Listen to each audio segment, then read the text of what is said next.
Welcome to be learn में आपका स्वागत है। Subject security analysis and portfolio management, session number 12. Topic covered in this session: an introduction to security valuation, the investment decision process, theory of valuation, valuation approaches and specific techniques, and now introduction to security valuation. Under what condition is it best to use the present value of cash flow approach for valuing a company's equity? As you know that valuation concept is very important for every organization as well as industries itself. So under what condition is it best to use the present value of cash flow approach for valuing a company's equity? How do you apply the discounting cash flow valuation approach, and what are the major discounted cash flow valuation techniques? As you know that there are two types of techniques used for valuation of any companies or any industry. One is known as discounting approach, another known as non-discounting approach. Under non-discounting approach, we have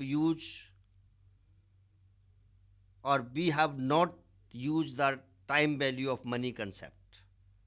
So these two methods is known as the traditional method, like payback period and ARR, that means accounting rate of return.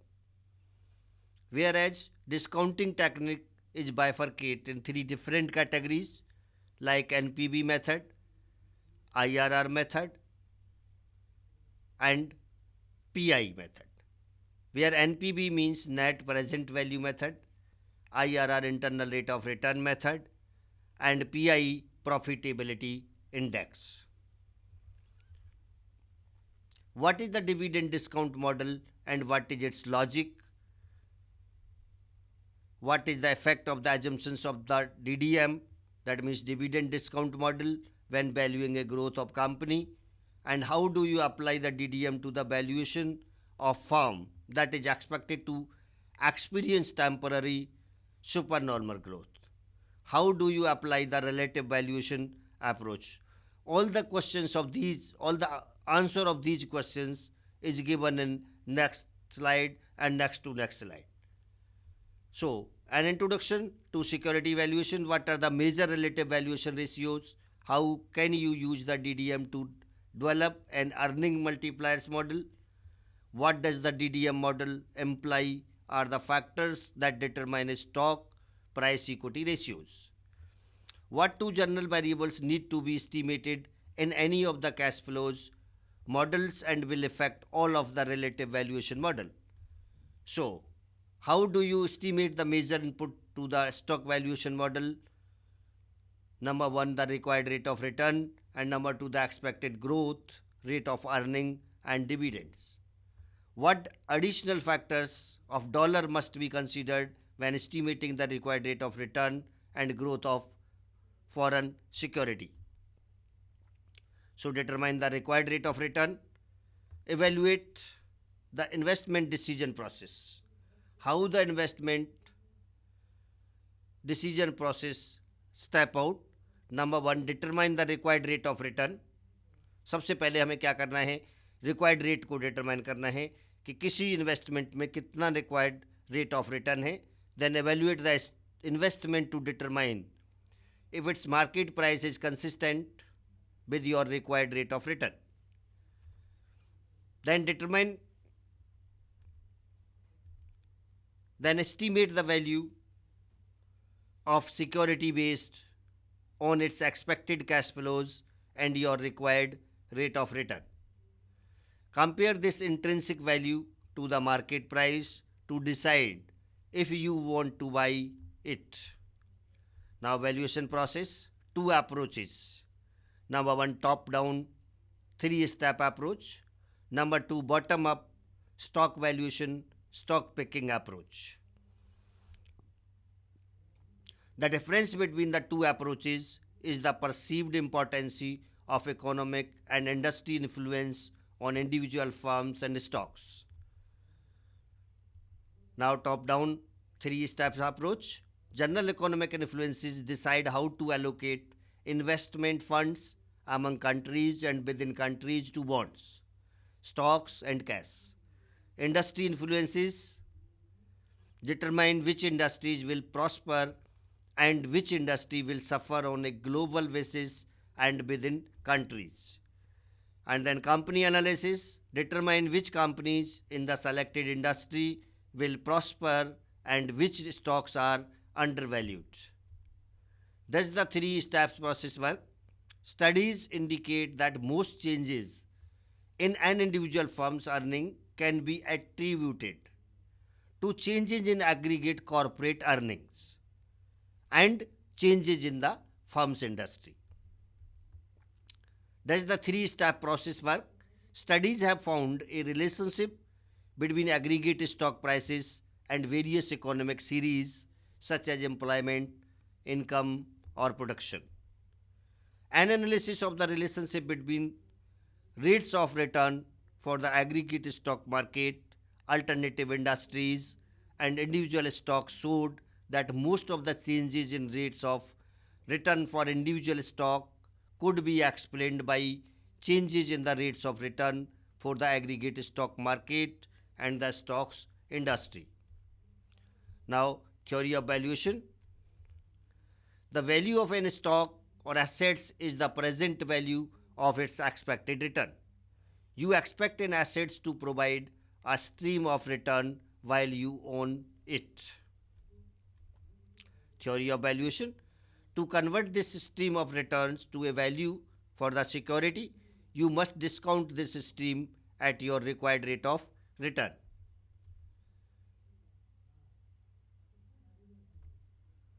This requires estimates of the stream of expected returns and the required rate of return on the investment. And now, stream of expected return, forms of returns, earning, cash flows, dividends, interest payments, capital gain or increase in value, and time pattern and growth rate of return. Now, required rate of return determined by economy's risk-free rate of return plus number 2 expected rate of inflation during the holding periods plus number 3 risk premium determined by the uncertainty of returns. And now uncertainty of returns, internal characteristics of assets, business risk, financial risk, liquidity risk, exchange rate risk, country risk, market determined factors, systematic risk, and multiple APT factors. So, investment decision process, a comparison of estimated values and market price. If estimated value greater than market price, then you should buy the stock. Number 2, second criteria, if estimated value is less than market price, then don't buy the securities. Valuation of alternative investment. Valuation of bond is relatively easy because the size and time pattern of cash flows from the bond over its life are known.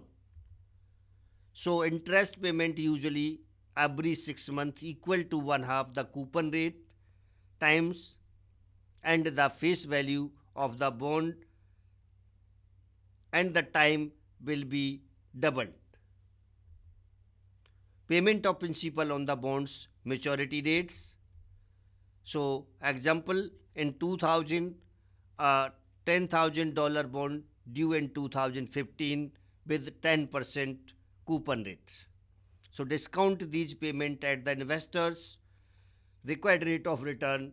If the risk-free rate is 9% and the investors requires a risk premium of 1%, then the required rate of return would be 10%, which is equal to risk-free rate plus risk premium equal to required rate of return. So the present value of the interest payment is an annuity for 30 periods at 1/2 the required rate of return. Therefore, $500 multiply 15.3725, which is equal to $7686. The present value of the principal is similarly discounted. So $10,000 multiply 0.2314, which is equal to 2,314. So the total return, total value of bond at 10% equal to 7,686 plus $2,314, which is equal to $10,000. The $10,000 valuation is the amount that an investor should be willing to pay for this bond, assuming that the required rate of return on a bond of this risk class is 10%. If the market price of bond is above this value, the investor should not buy it because the promised yield to maturity will be less than the investor's required rate of return. Alternatively, assuming an investor's required a 12% return on this bond, its value would be $500 multiply 13.7648, which is equal to $6,882, and 10,000 multiply 0.1741, which is equal to 1,741, and the total value of the bond at 12% discounting rate equal to $8,623. Higher rate of return, lower the value. So compare the computed value to the market price of the bond to determine whether you should buy it. Owner of the preferred stock or valuation of preferred stock. Owner of preferred stock receives a promise to pay a stated dividend, usually quarterly, for perpetuity. Since payments are only made after the firm meets its bond interest payment, there is more uncertainty of returns. Tax treatment of dividends paid to corporation at 80% tax exempt offset the risk premium. Valuation of preferred stock. The value is simply the stated annual dividend by the required rate of return on preferred stock KP, where V equal to dividend upon KP, and KP is the cost of preference share. So the value is simply the stated annual dividend divided by the required rate of return on preferred stock KP, where V equal to dividend upon KP. Assume a preferred stock has a $100 per value and a dividend of $8 a year, and a required rate of return of 9%, which is equal to V equal to $8 divided by 0.09. This implies by $88.89. Given the market price you can derive its promised yield. KP equal to dividend upon price. Then KP equal to $8 divided by $85, which is equal to 0.0941.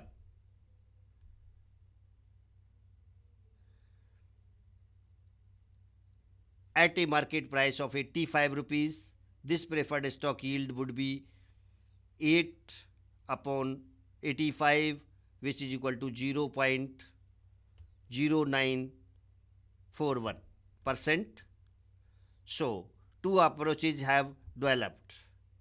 Number one, discounted cash flow valuation. Number two, present value of some measure of cash flow, including dividends, operating cash flows, and free cash flows. Relative valuation technique. Value estimated based on its price relative to significant variables such as earnings, cash flow, book value, or sales.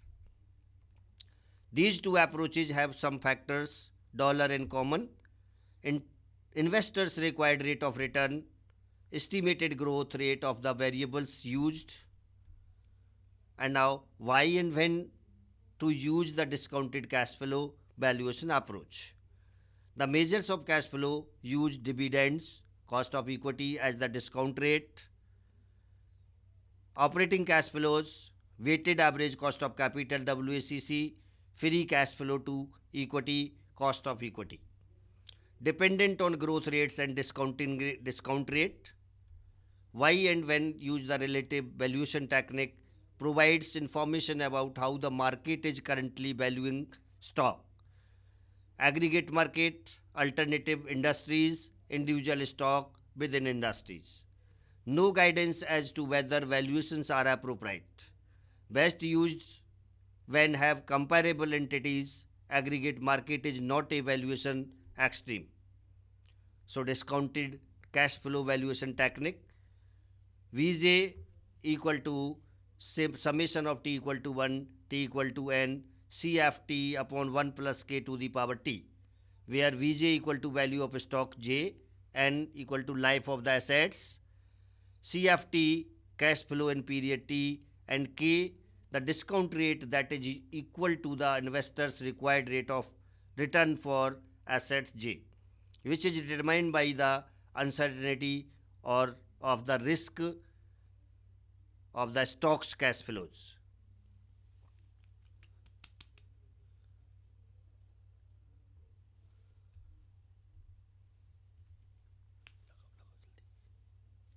Valuation approach and specific techniques. Approaches to equity valuation, like this one. Discounting cash flow techniques, present value of dividend DDM, present value of operating cash flow, present value of free cash flow. Relative valuation techniques like price equity ratio PE, price cash flow ratio P upon CF, price book value ratio P upon VB, price sales ratio P upon S, and now the dividend discounting model DDM. The value of a share of common stock is the present value of all futures dividend. So Vj equal to d1 upon 1 plus k plus d2 upon 1 plus k का whole square plus d3 upon 1 plus k का whole cube plus and so on dn upon 1 plus k की power n. This implies y summation of t equal to 1 and dt upon 1 plus kt, where Vj equal to value of common stock j, dt equal to dividend during time period t, k required rate of return on stock j. If the stock is not held for an infinite period, a sale at the end of year 2 would imply Vj equal to d1 upon 1 plus k plus d2 upon 1 plus k का whole square plus sales price of j2 divided by 1 plus k का whole square.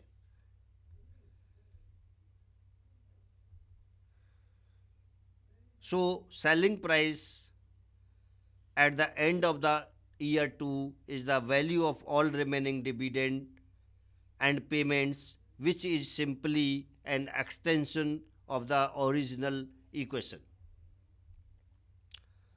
Stock with no dividend are expected to start paying dividends at some points, say 3 years.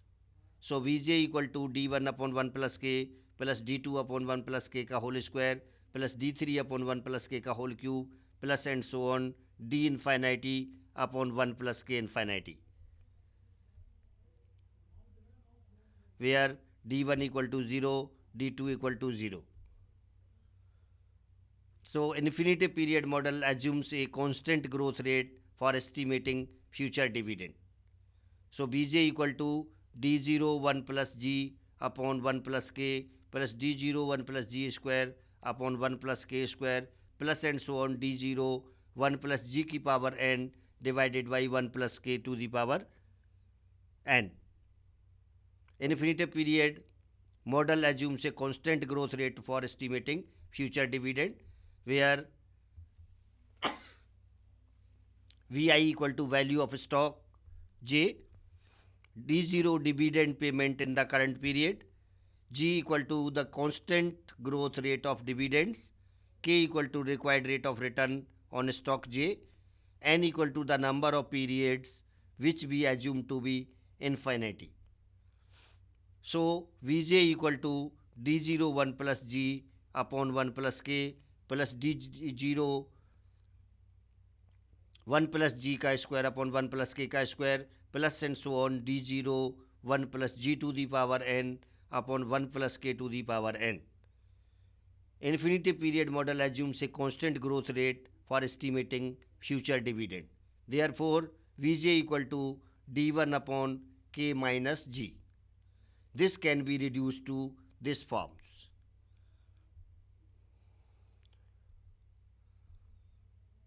Estimating the required rate of return k.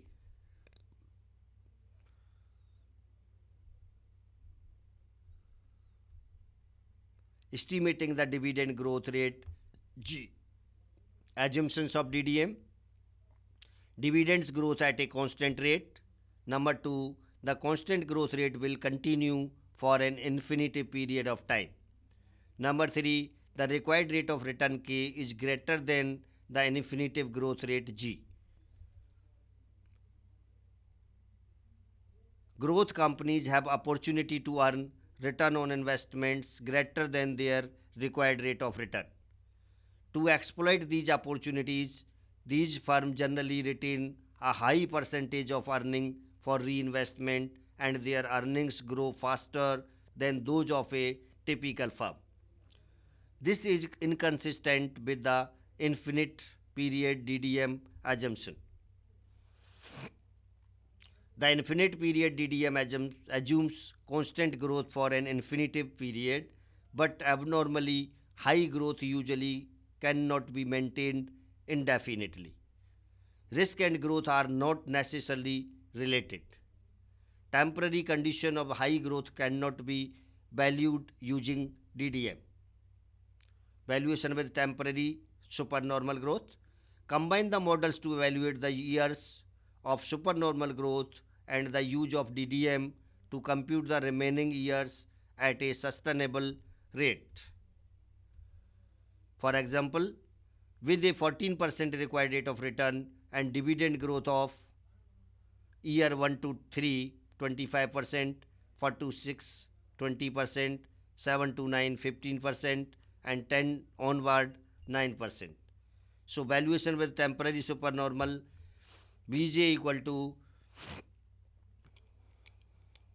2 1.25 upon 1.14 plus 2 1.25 का square upon 1.14 का square plus 2 1.25 का whole cube upon 1.14 का cube plus 2 1.25 का whole cube multiply 1.20 divided by 1.14 का whole square whole 4 plus 2 into 1.25 का whole cube multiply 1.20 का square divided by 1.15 की power 5 plus 2 multiply 1.25 का होल क्यूब मल्टीप्लाई 1.20 का होल क्यूब डिवाइडेड बाई 1.14 की power 6 plus 2 into 1.25 का whole cube multiply 1.20 का whole cube multiply 1.15 divided by 1.14 की power 7 plus 2 into 1.25 का होल क्यूब 1.20 का whole cube into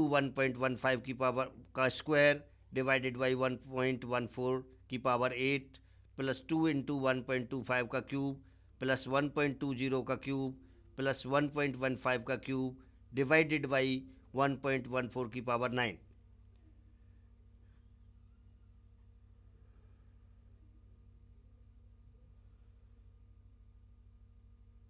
which is equal to 2 into 1.25 का whole cube 1.20 का whole cube 1.15 का whole cube into 1.09 divided by 0.14 minus 0.09.